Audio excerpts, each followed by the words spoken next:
Okey, bagi menjadikan e-book kita lebih interaktif, saya akan menggunakan hyperlink. Ada dua jenis hyperlink, iaitu pertama ialah hyperlink yang merujuk kepada muka surat yang sama di dalam e-book ini. Yang kedua ialah hyperlink yang merujuk kepada laman luar ataupun website luar. Okey, saya tunjukkan dulu yang pertama. Sebagai contoh, kita ada citation di dalam e-book.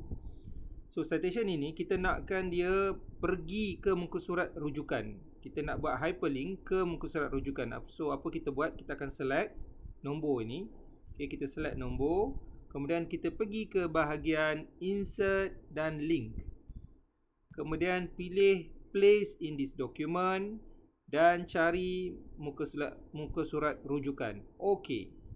So apa yang berlaku? Dia akan bertukar seperti ini dan biasanya saya akan jadikan dia supaya tidak underline. Boleh juga nak tukar warna jadi bukan biru pun boleh, tapi saya biarkan saja. So apa yang berlaku bila saya tekan control, lihat kepada cursor tangan. Jadi bila saya klik mouse, dia akan terus ke muka surat rujukan.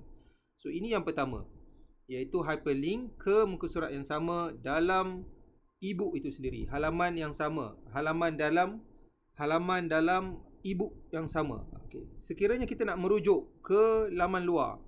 Okey, sebagai contoh dekat sini ini ialah address YouTube di luar. So apa saya buat? Saya akan select ini, saya akan copy and then saya masukkan yang sama juga tadi, insert link, tapi kali ini bukan place in this document, existing file or web page. Nampak di sini address ni kita boleh pastekan dia dan kita boleh tekan OK. So nampak dia dah bertukar warna biru. Jadi apabila kita tekan control dan gunakan mouse untuk klik, dia akan terus ke laman citasi atau rujukan. Apa yang perlu kita buat ialah